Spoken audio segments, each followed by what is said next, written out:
आज हम क्लास 12 का कोर्स शुरू करने जा रहे हैं।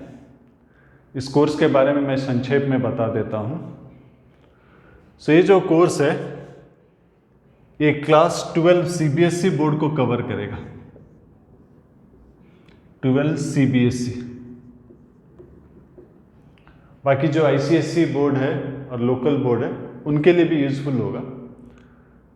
बट जो मेरा क्लासेस होगा वो एनसीईआरटी बेस्ड है। एनसीईआरटी बेस्ड है और ये सेशन वाइज है। एवरी सेशन में हम एनसीईआरटी का एक छोटा सा पोर्शन लेंगे, उसका थ्योरी हम डिटेल्स में डिस्कस करेंगे। पहले हम बोर्ड टाइप क्वेश्चंस करेंगे,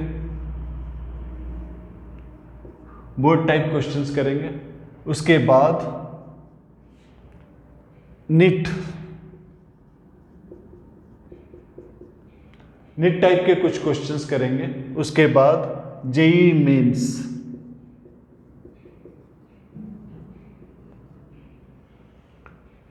तीन एरिया को हम टच करेंगे।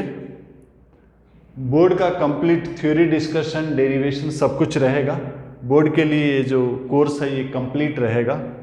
एज वेल एज उसके बाद इसको कंप्लीट करने के बाद हम नीट के क्वेश्चंस करेंगे और जेईई मेन के क्वेश्चंस करेंगे।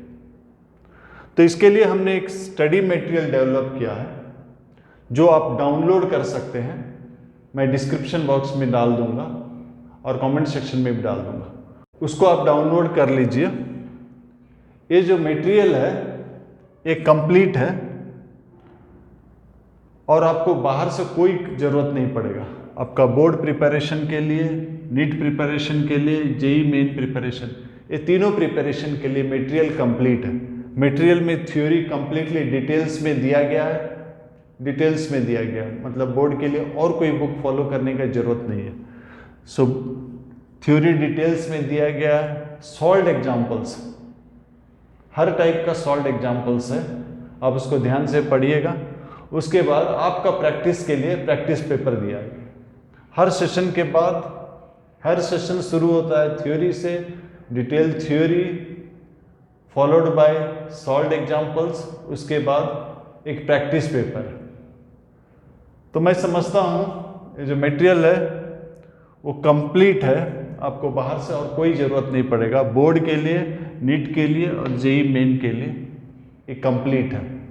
और मोस्टली जो मटेरियल मैं डेवलप करते वक्त मैं एनसीईआरटी में जो कुछ दिया है उसी को फॉलो किया हूँ और उसी का ऑर्डर को फॉलो किया हूँ जिस ऑर्डर में एनसीईआरटी दिया है। तो होपफुली आपको ये कोर्स जो है यूजफुल रहेगा। अगर आप बोर्ड के लिए, सिर्फ बोर्ड के लिए प्रिपेयर करते हैं या फिर बोर्ड और नीट के लिए या बोर्ड और JEE main, in all cases ये कंप्लीट है।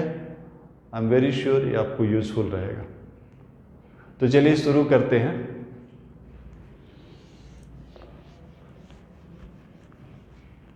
क्लास 12 का जो पहला टॉपिक है इलेक्ट्रोस्टैटिक्स, तो हम कुछ इसको डिवाइड कर देंगे कई सेशन में। जैसे कि मैंने बता रहा था, एनसीईआरटी का एक छोटा पोर्शंस को लेकर एक एक सेशन रहेगा। तो इलेक्ट्रोस्टैटिक्स जो है मतलब चार्जेज एट रेस्ट। चार्जेस जो रेस्ट में उनके चलते forces, electric field, electric potential, energy, ये सब डिस्कस, ये ब्रॉड है। लेकिन आज का क्लास जो है चार्ज के ऊपर रहेगा। चार्ज,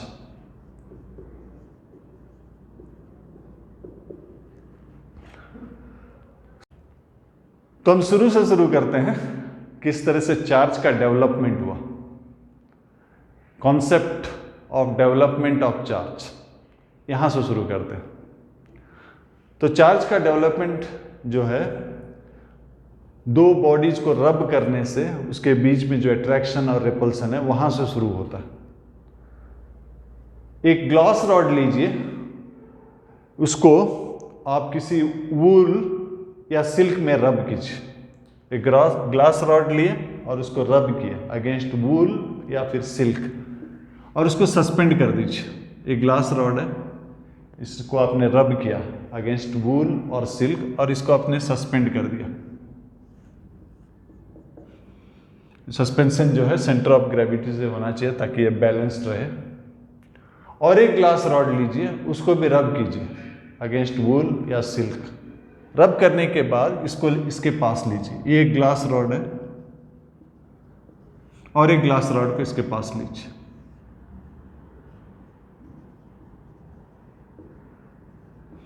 तो आप क्या देखेंगे, ये दूर भागेगा, यानी कि इनके बीच में रिपल्सन हो रहा है।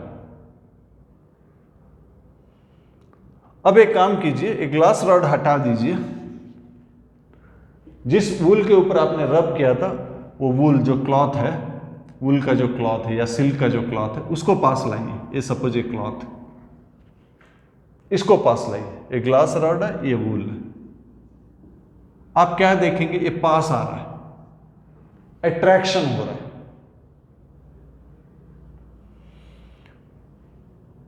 सो एक और एक्सपेरिमेंट करते हैं। इस बार एक प्लास्टिक रॉड लेते हैं, एक प्लास्टिक रॉड लेते हैं और उसको रब करते हैं, उसको रब करते हैं। कैट का जो फर होता है, कैट का फर अगेंस्ट में रब करते हैं,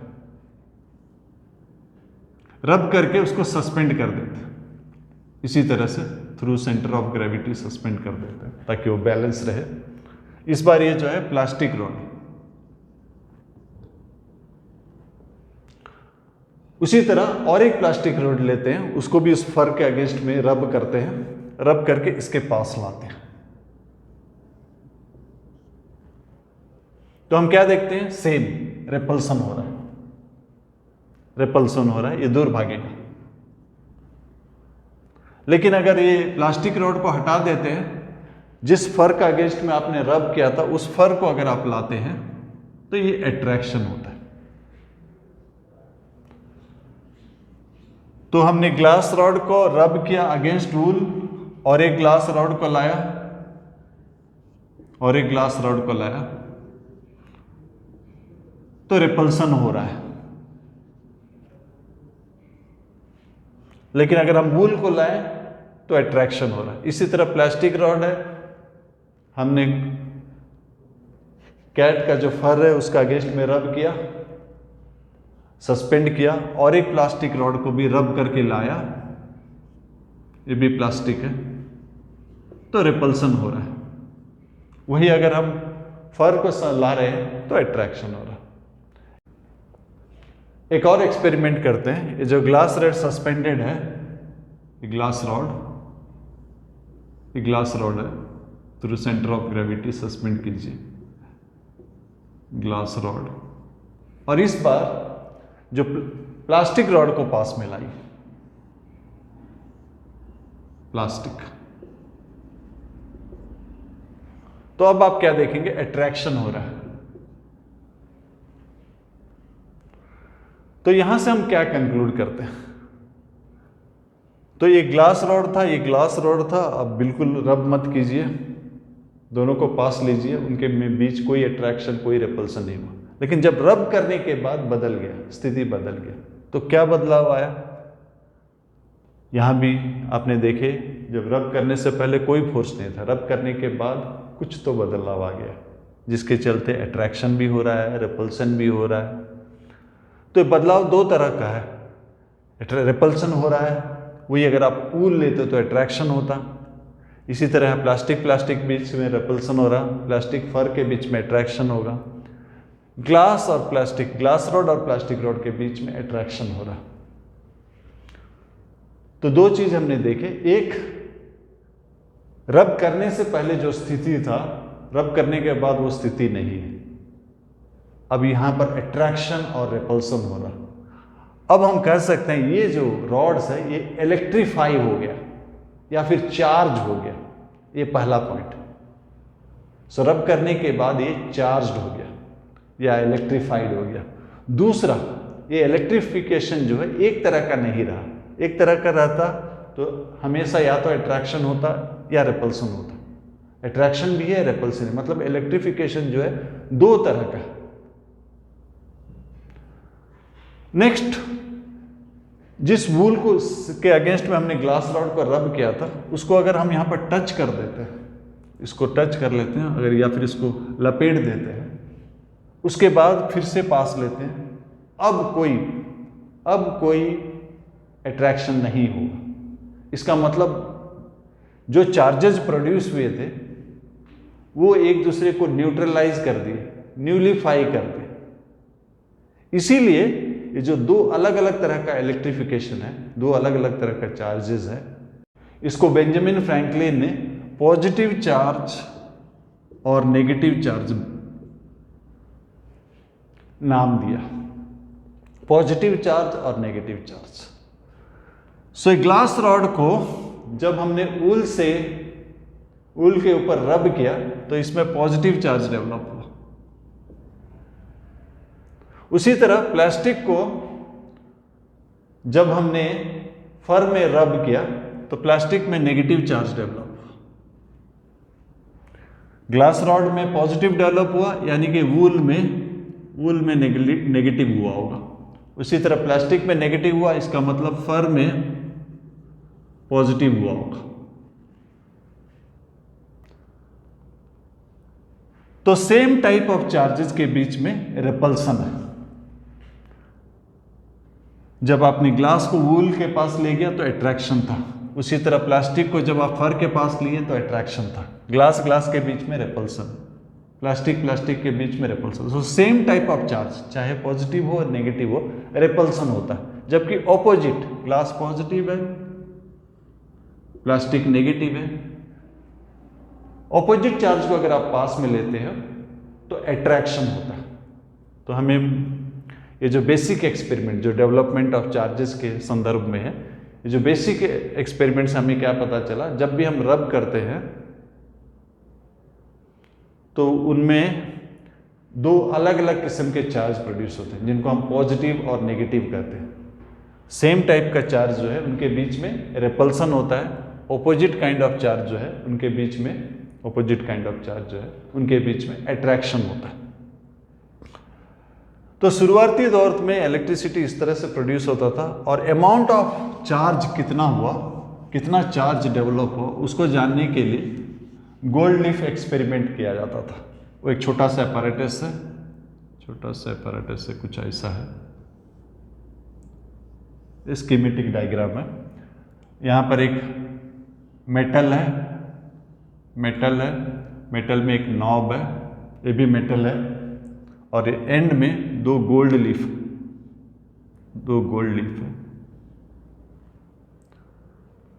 तो जिस बॉडी को हमने चार्ज किया उसमें अमाउंट ऑफ चार्ज कितना है वो जानने के लिए ये apparatus यूज होता है। उसको हम क्या करते हैं, यहाँ पर टच करते हैं। ये मेटल है, इसके थ्रू में चार्ज जाता है, और ये चार्ज ये दोनों लीफ में आ जाता है। उसके बाद ये लीफ क्या करते हैं, same type of charge REPL करते हैं। तो ये जो लीफ है, गोल्ड लीफ है, ये रेपल करने लगते हैं। और कितना रेपल करते हैं, एंगल कितना होगा, ये बताता है magnitude of charge on the body you are taking up. Body में जितना ज्यादा चार्ज होगा, डाइवर्जेंस उतना ज्यादा होगा। तो सिंपल गोल्ड लीफ एक्सपेरिमेंट जो है हम यूज करते हैं मैग्नीट्यूड ऑफ चार्ज जानने के लिए। हमें ये पॉजिटिव या नेगेटिव ये तो नहीं पता चलेगा, क्योंकि आप पॉजिटिव दिए या नेगेटिव दिया, इस दोनों में सेम आएगा। पॉजिटिव दिया तो दोनों लीफ में पॉजिटिव आएगा, नेगेटिव दिए तो दोनों लीफ में नेगेटिव आएगा। But in both cases same type of charge आया, रिपल्सन हुआ। ये जो एक्सटेंट ऑफ डाइवर्जेंस है, ये directly proportional to magnitude of the charge of the body you have taken. तो ये शुरुआत है कैसा चार्ज हुआ। नेक्स्ट जो हम डिस्कस करेंगे, conductor and insulator. Broadly matter में सभी मटेरियल को आप दो कैटेगरी में डिवाइड कर सकते हैं, कंडक्टर और इंसुलेटर। सो कंडक्टर जो होता है वो अलाउ करता है passage of charge through them. आप कहीं पर भी इसमें चार्ज डाल देंगे, कहीं पर भी अगर आप चार्ज डाल देंगे तो चार्ज जो है पूरा बॉडी में डिस्ट्रीब्यूट हो जाता है। ये कंडक्टर है। आप यहाँ पर चार्ज दे दीजिए, सभी चार्ज यहाँ दे दीजिए, तो देखेंगे कि चार्ज पूरा स्प्रेड हो जाएगा, पूरा स्प्रेड हो जाएगा, डिस्ट्रीब्यूट हो जाएगा। तो ये जो कंडक्टर्स वो होता है जो अलाउ करता है passage of charge through them. वही अगर आपका इंसुलेटर रहता, ये कंडक्टर है, इंसुलेटर रहता ये इंसुलेटर, आप यहां चार्ज दीजिए, ये चार्ज यहीं रहेगा, ये अलाउ नहीं करता है, passage of charge through them allow नहीं करता, आप जहां चार्ज दिए वहीं रहेगा, कंडक्टर में डिस्ट्रीब्यूट हो जाता है। तो बेसिकली इसका स्ट्रक्चर में क्या डिफरेंट रहता है, कंडक्टर में जो मॉलिक्यूल्स या एटम्स है उसका जो मोस्ट एनर्जेटिक इलेक्ट्रॉन्स जो होता है वो न्यूक्लियस के साथ लूजली बॉन्डेड रहता है, so that they are almost free to move within the matter. इसको हम बोलते हैं फ्री इलेक्ट्रॉन्स, फ्री इलेक्ट्रॉन्स या फिर बोलते हैं conduction electrons.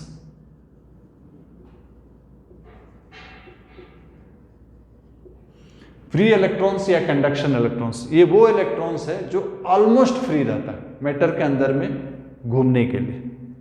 So availability of these electrons ये डिसाइड करता है कि कोई चीज कंडक्टर है या इंसुलेटर है। यहां पर इंसुलेटर में सभी इलेक्ट्रॉन्स जो है न्यूक्लियस के साथ बाउंड रहते हैं, ऐसा फ्री इलेक्ट्रॉन्स अवेलेबल नहीं है, तो ये इंसुलेटर हो गया। सो इनके बीच में भी एक मटेरियल है सेमीकंडक्टर, जहां पर फ्री इलेक्ट्रॉन्स जो है बहुत कम मात्रा में अवेलेबल रहते हैं। सो उसका कंडक्टिविटी जो है इन दोनों के बीच में रहता है। लेकिन हम करंट इलेक्ट्रिसिटी में बेसिकली दो कैटेगरी में ही डिवाइड कर देते हैं, एक जो charge allows the passage of charge through them जिसे हम कंडक्टर कहते हैं, दूसरा जो अलाउ नहीं करता insulator, all the electrons are bound. इसमें क्या होगा, चार्ज आप जहां देंगे वहीं पर रह जाएगा, चार्ज मूव नहीं करेगा। इसीलिए जो एक्सपेरिमेंट हमने किया था development of concept of charge, उसमें जो जो चीज़ लिया था वो सब इंसुलेटर था। हमने लिया था सिल्क, वूल, प्लास्टिक और ग्लास, सभी इंसुलेटर था। अगर हम इंसुलेटर नहीं लेते, कंडक्टर लेते, कंडक्टर क्या है, मेटल, ह्यूमन बॉडी, अर्थ, ये सब कंडक्टर। अगर हम वो एक्सपेरिमेंट इंसुलेटर के ऊपर नहीं करके कंडक्टर पे करते, सपोज ग्लास रॉड लेते और उसको वूल में रब करते, तो ग्लास रॉड इंसुलेटर है, वूल इंसुलेटर है, चार्ज वहीं जहां डेवलप हुआ वहां रह गया। अगर हम ग्लास नहीं लेके कोई स्टील का रॉड लेते और रब करते, तो जो चार्ज डेवलप हुआ वो उस पर डिस्ट्रीब्यूट हो जाता, हमारा शरीर के से थ्रू होकर अर्थ के साथ डिस्ट्रीब्यूट होता, तो ये डिस्चार्ज हो जाता, इसमें कोई चार्ज रिटेन नहीं होता।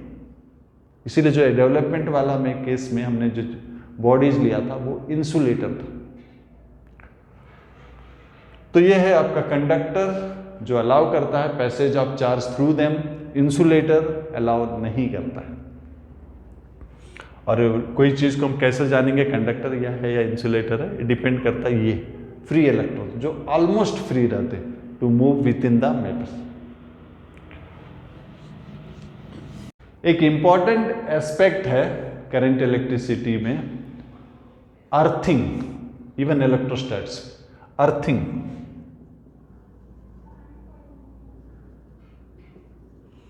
अर्थिंग कोई भी चार्ज्ड बॉडी को अगर आप एक कंडक्टिंग वायर से अर्थ से जोड़ देते हैं तो इनके बीच में चार्ज एक्सचेंज हो जाता है। चार्ज जो है ये जो है, अगर एक चार्ज्ड बॉडी है, इसको कंडक्टिंग वायर से अर्थ को कनेक्ट कर देते हैं, अर्थ एक ह्यूज बॉडी है, तो इसमें जितने भी चार्जेस हैं वो अर्थ को पास हो जाते हैं, ये जो है फिर चार्जलेस हो जाता है। तो ये जो इंपॉर्टेंट प्रॉपर्टी कि अर्थ के साथ, अर्थ एक ह्यूज बॉडी है, जितना भी चार्ज एब्जॉर्ब कर सकता है, ये जो इंपॉर्टेंट कॉन्सेप्ट है ये यूज होता है जब भी हम इलेक्ट्रिकल डिवाइसेस जिसमें मेटल बॉडी है, जैसे कि कंप्यूटर हुआ, रेफ्रिजरेटर हुआ, आयरन मशीन हुआ, ऐसा कहीं भी जहां पर मेटेलिक बॉडी है, वहां पर हमारा जो दो टर्मिनल होता है, पॉजिटिव टर्मिनल और नेगेटिव टर्मिनल, तो किसी वजह से किसी वजह से अगर वायर जो है मेटल के साथ कांटेक्ट में आ जाता है तो मेटल में जो है चार्ज डेवलप हो जाता है। इसलिए वो apparatus को भी डैमेज कर सकता है और जो उसके ऊपर वर्क कर रहा है उसको भी हार्म कर सकता है। तो हमें चाहिए कि वो चार्ज जो है अर्थ को पास हो जाए। इसीलिए दो टर्मिनल, जब भी आप देखे होंगे रेफ्रिजरेटर को जो स्विच में आप जो प्लग लगाते हैं या फिर कंप्यूटर, उसमें दो टर्मिनल नहीं रहता है, 3 टर्मिनल रहता है। ये तीसरा टर्मिनल जो है अर्थ है, यानी कि मेटल में जब भी चार्ज डेवलप होता है या फिर कंटैक्ट आ जाता है इनके साथ, उसमें चार्ज आ गया तो वो एक्सेस चार्ज को वो अर्थ को पास कर देता है। तो अर्थिंग एक इम्पॉर्टेंट एस्पेक्ट है बोथ इलेक्ट्रोस्टैट्स में और करंट इलेक्ट्रिसिटी। तो हमने चार्ज का डेवलपमेंट के बारे में बात किया, लेकिन चार्ज है क्या? चार्ज जो है एक फिजिकल प्रॉपर्टी है। फिजिकल प्रॉपर्टी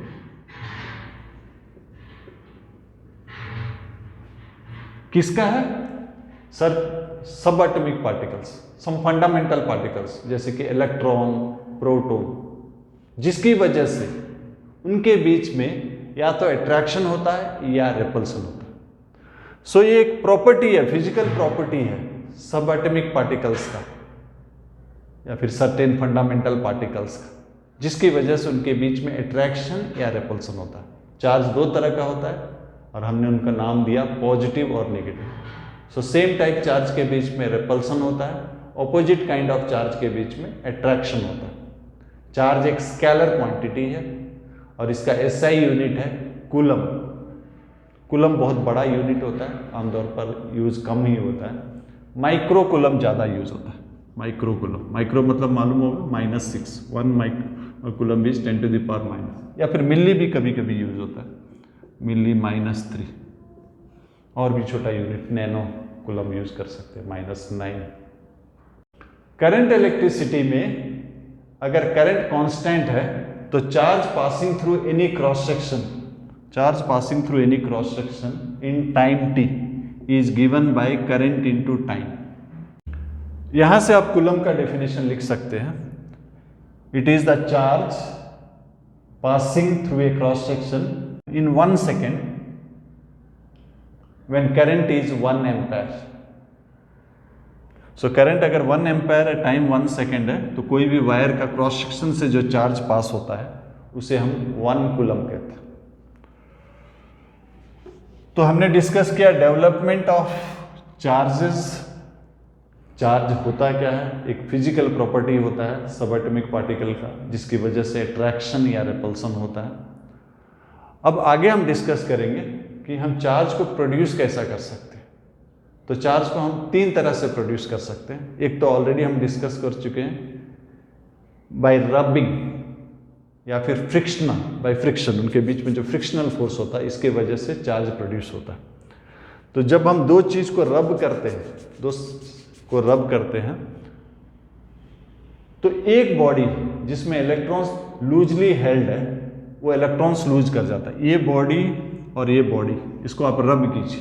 सपोज इसमें इलेक्ट्रॉन्स लूजली हेल्ड है और इसमें इसका कंपैरिजन में ज़्यादा स्ट्रांगली हेल्ड है, तो ये जो बॉडी है ये इलेक्ट्रॉन्स लूज करेगा। एज ए होल ये भी न्यूट्रल था, ये भी न्यूट्रल था, ये भी न्यूट्रल था। मतलब जितना अमाउंट ऑफ पॉजिटिव चार्ज था उतना ही अमाउंट ऑफ नेगेटिव चार्ज था, इसमें भी वही था। जब आपने रब किया और इसमें अगर इलेक्ट्रॉन्स लूजली हेल्ड है तो कुछ इलेक्ट्रॉन्स यहाँ चले जाते हैं, इधर चले जाते हैं, इलेक्ट्रॉन नेगेटिव चार्ज यहाँ चले जाते हैं। तो एज ए होल ये न्यूट्रल था, इलेक्ट्रॉन्स चले गए, मतलब प्रोटॉन्स ज़्यादा हो गए, ये पॉजिटिवली चार्ज हो गया। और वो ये भी न्यूट्रल था, अब इलेक्ट्रॉन्स आ रहा है यानी कि नेगेटिव चार्ज आ रहा है, तो ये नेगेटिवली चार्ज हो जाएगा।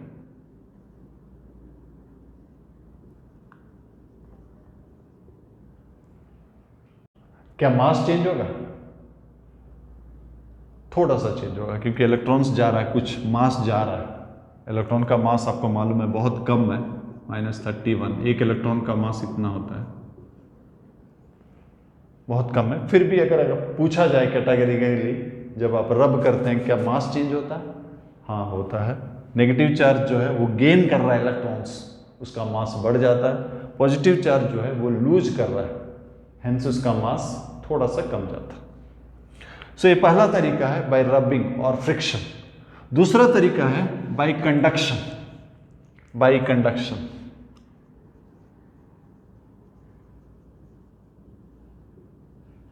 ये जो मेथड है सिर्फ कंडक्टर्स के लिए यूज है। दो कंडक्टर्स, एक कंडक्टर्स चार्ज्ड है, पॉजिटिव या नेगेटिव जो भी चार्ज्ड है, उसको अगर एक अनचार्ज्ड के साथ कनेक्ट कर देते हैं, अनचार्ज के साथ कनेक्ट करते हैं थ्रू ए कंडक्टिंग वायर, सो ये कंडक्टिंग है, it will allow passage of charge through it. तो ये चार्ज जो है रीडिस्ट्रीब्यूट हो जाता है। चार्ज हमेशा हाई पोटेंशियल से, हाई इलेक्ट्रिक पोटेंशियल से लो इलेक्ट्रिक पोटेंशियल को फ्लो करता है, और ये फ्लो तब तक रहता है जब तक दोनों का पोटेंशियल, इलेक्ट्रिक पोटेंशियल सेम ना हो जाए। सो इन द प्रोसेस यहां से कुछ चार्ज यहां चले जाता है। उसके बाद आप कनेक्शन निकाल दीजिए, ये बॉडी जो है चार्ज्ड हो गया। सो ये चार्जिंग बाय कंडक्शन सिर्फ कंडक्टर्स के लिए पॉसिबल। एक और मेथड है चार्जिंग बाय इंडक्शन। ये बाय इंडक्शन है।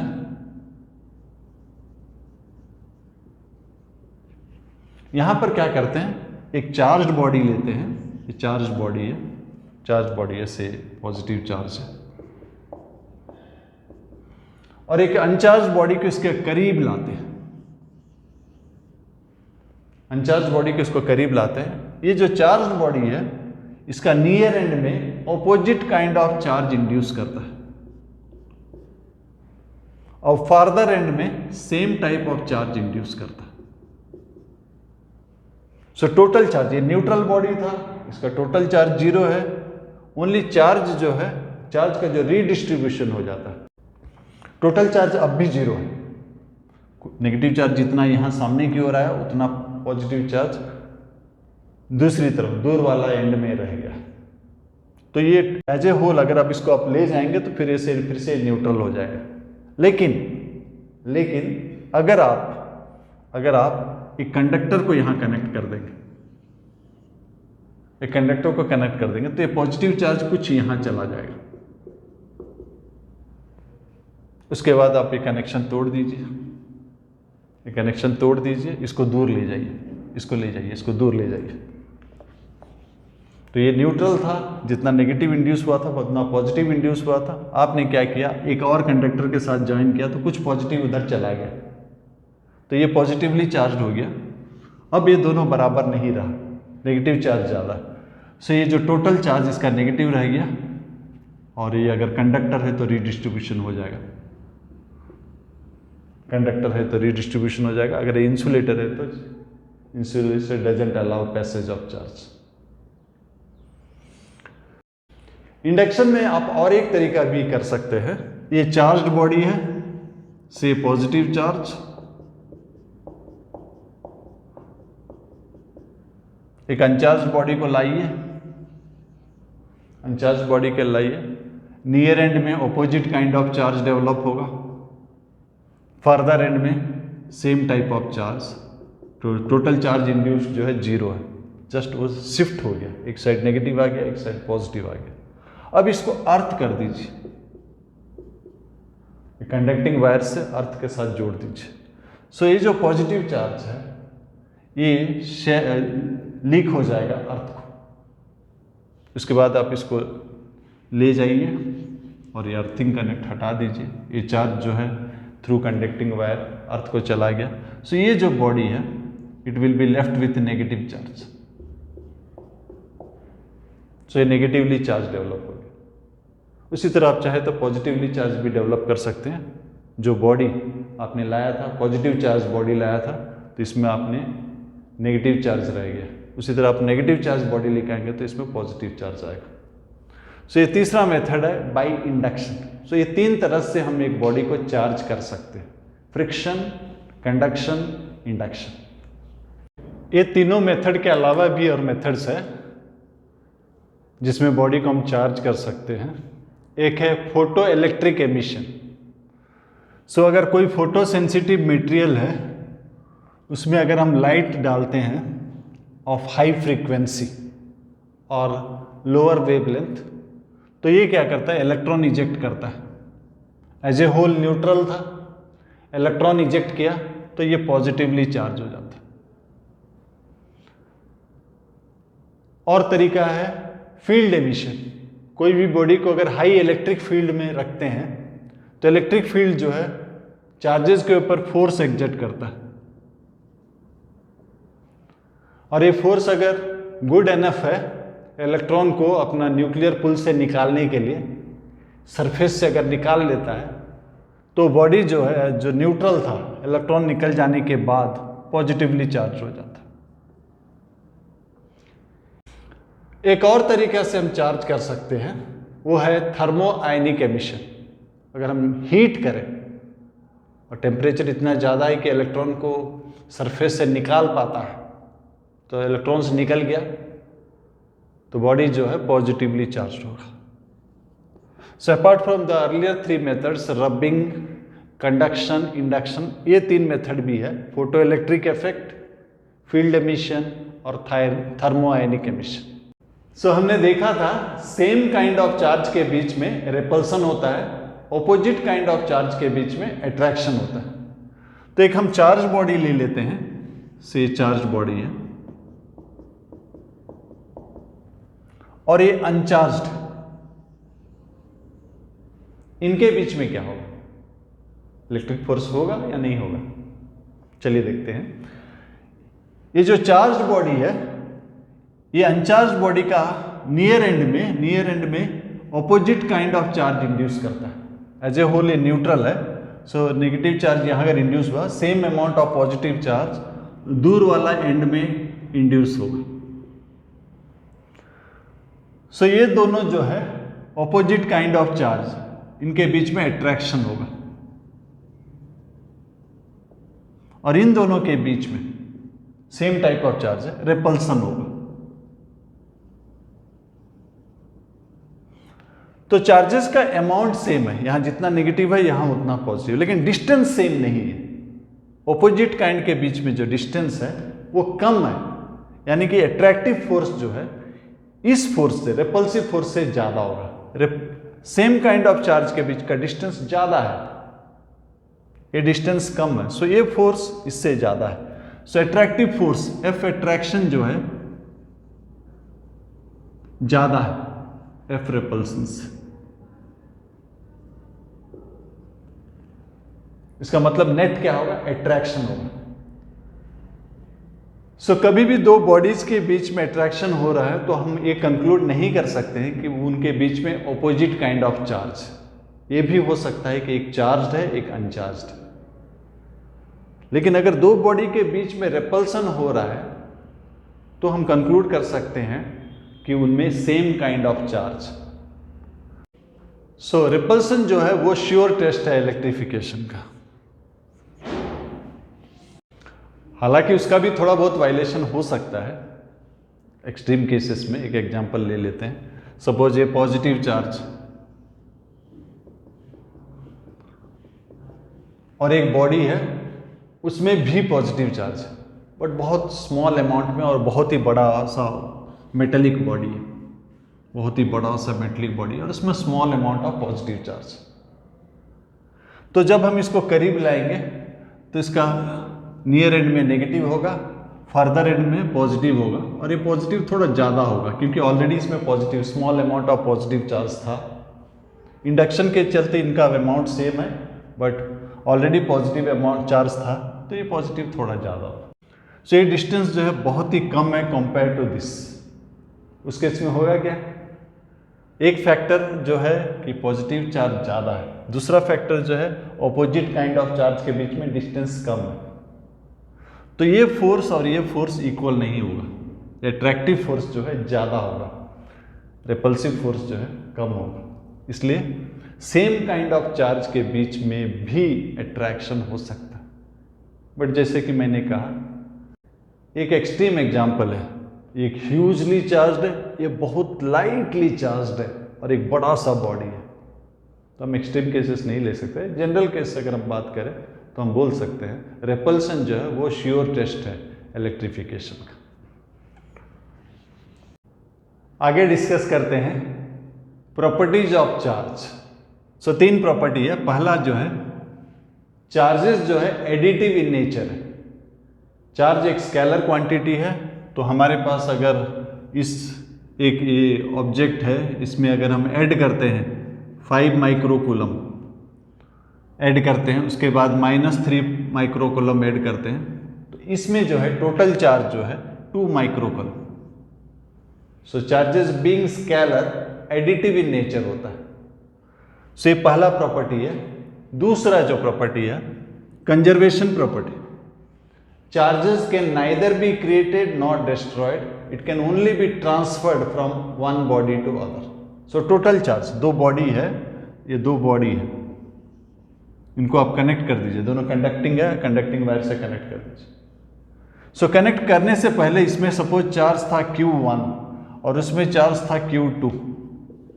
कनेक्ट करने के बाद भी टोटल चार्ज जो है रीडिस्ट्रीब्यूशन होगा, चार्ज हाई पोटेंशियल से लो पोटेंशियल जाएगा, लेकिन फाइनल टोटल चार्ज जो है वो सेम रहेगा, Q1 dash plus Q2 dash. Q1 plus Q2 equal to Q1 prime plus Q2 prime, total charge constant. So charge can neither be created not destroyed, it can only be transferred from one body to other. Nature में charge create होता है, nucleus के अंदर में neutron जो है वो बदल जाता है, न्यूट्रॉन बदल के प्रोटॉन और इलेक्ट्रॉन में बदल जाता है, तो चार्ज क्रिएट हुआ है, प्रोटॉन क्रिएट हुआ, इलेक्ट्रॉन हुआ है, नेचुरल प्रोसेस। लेकिन टोटल चार्ज, प्रोटॉन का जितना पॉजिटिव चार्ज है, इलेक्ट्रॉन का उतना नेगेटिव चार्ज। सो शुरू में टोटल चार्ज 0 था, अब भी 0 है। तो conservation of charge natural process, जहां चार्ज क्रिएट होता है वहां पर भी ये जो कंजर्वेशन ऑफ चार्ज है वो वैलिड है। सो ये दूसरा था जहां charge can neither be created not destroyed, it can only be transferred. और तीसरा जो है क्वांटाइजेशन ऑफ चार्ज। सो कोई भी चीज जो एक मिनिमम अमाउंट का इंटीग्रल मल्टीपल होता है उसको हम बोलते हैं क्वांटाइज्ड। सो चार्ज जो है, चार्ज का मिनिमम अमाउंट जो एग्जिस्ट करता है वो चार्ज ऑफ इलेक्ट्रॉन या प्रोटॉन 1.6 इंटू 10⁻⁻19 कूलम। तो किसी भी बॉडी में जो चार्ज है वो हमेशा इसका इंटीग्रल मल्टीपल होता है, ये 1 क्वांटा ऑफ चार्ज। सो कोई भी बॉडी में जो चार्ज है वो इंटीग्रल मल्टीपल होगा। अगर पॉजिटिव चार्ज है तो +n इंटू ई, और नेगेटिव चार्ज है तो -n into E. So it is plus minus. So charge contained in a body is always integral multiple of this value. So charge quantized होता है। सो ये 3 चीजें, additive nature, conservation of charge और charge is quantized. Charge के बारे में 2-3 point याद रखिएगा। पहला पॉइंट जो है चार्ज जो है हमेशा मास के साथ एसोसिएटेड है। आपका इलेक्ट्रॉन में चार्ज है तो इलेक्ट्रॉन का मास है, प्रोटॉन में चार्ज है तो प्रोटॉन का मास। फोटोन, न्यूट्रिनो, ये सब का मास, रेस्ट मास 0 होता है, इनके साथ हम चार्ज एसोसिएट नहीं कर सकते। सो चार्ज हम उसी के साथ एसोसिएट कर सकते हैं जिसका मास। सो ये पहला। दूसरा पॉइंट आप याद रखिएगा, चार्ज जो है स्पीड के साथ चेंज नहीं होता है। हाई स्पीड में मास जो है आपका चेंज होता है, बट चार्ज जो है इनवेरिएंट है, चेंज नहीं होता है स्पीड के साथ। और तीसरा पॉइंट आप याद रखिएगा, चार्ज रेस्ट में रहने से सिर्फ इलेक्ट्रिक फील्ड प्रोड्यूस करता है। जब मोशन में रहता है तो दोनों प्रोड्यूस करता है, इलेक्ट्रिक फील्ड और मैग्नेटिक फील्ड। और एक्सेलरेटेड चार्ज जो है इलेक्ट्रोमैग्नेटिक वेव्स रेडिएट करता है। सो ये 3 पॉइंट चार्ज के बारे में है। पहला पॉइंट था चार्ज जो है हमेशा मास के साथ जुड़ा होता है, जिसमें मास है वही चार्ज स्टोर कर सकता है।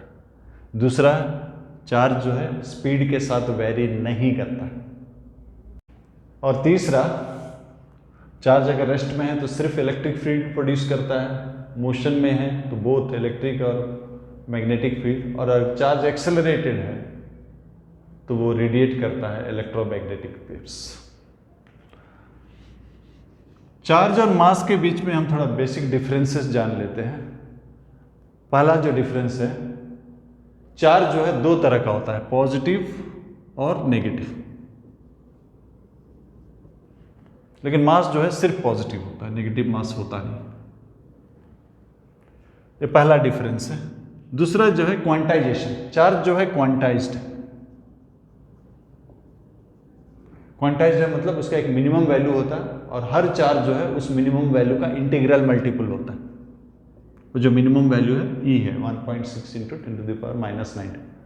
लेकिन मास के बारे में अभी तक वो मिनिमम वैल्यू हमको नहीं मिला। हम नहीं जानते हैं कि ऐसा मिनिमम वैल्यू है क्या, हम श्योर नहीं। हो सकता है कि कुछ दिनों के बाद ऐसा कुछ मिल जाए, लेकिन आज के तारीख में हम उसके बारे में श्योर नहीं है। So not sure. तीसरा, आपने जैसे कि हमने डिस्कस किया, स्पीड के साथ चार्ज वैरी नहीं करता है, लेकिन मास वैरी करता है। चौथा, कंजर्वेशन ऑफ चार्ज। चार्ज जो है कैन नाइदर बी क्रिएटेड और not destroyed, it's always conserve in any process. लेकिन मास के बारे में स्ट्रिक्टली हमें नहीं बोल सकते। न्यूक्लियर रिएक्शंस में मास जो है एनर्जी में कन्वर्ट हो जाता है। आइंस्टाइन का फेमस इक्वेशन जो है ये equal to change in mass into c², c जो है velocity of light. So nuclear reactions में मास स्ट्रिक्टली कंजर्व नहीं होता है, फाइनल मास कम होता है जब भी एनर्जी रिलीज होता है। लेकिन मास और एनर्जी को दो अलग अलग एंटिटी नहीं मानकर, मास को भी कंडेंस्ड फॉर्म ऑफ एनर्जी अगर मानते हैं, तो यहाँ पर भी कंजर्वेशन ऑफ मास वैलिड है, प्रोवाइडेड आप मास और एनर्जी दोनों को एक माने, अलग अलग एंटिटी नहीं माने। सो ये पहला सेशन था इलेक्ट्रोस्टैट्स का, जहां हमने चार्ज के बारे में डिस्कस किए। ये क्लासेस आपके लिए यूजफुल रहेगा अगर आप मटेरियल यूज़ करते हैं तब। खाली क्लास अटेंड करने से कोई फ़ायदा नहीं होगा। आप एक बार फिर से मटेरियल से थ्योरी पढ़ लीजिए, उसमें प्रैक्टिस पेपर होगा, उसको ज़रूर कीजिएगा। नेक्स्ट सेशन में फिर से मिलते हैं।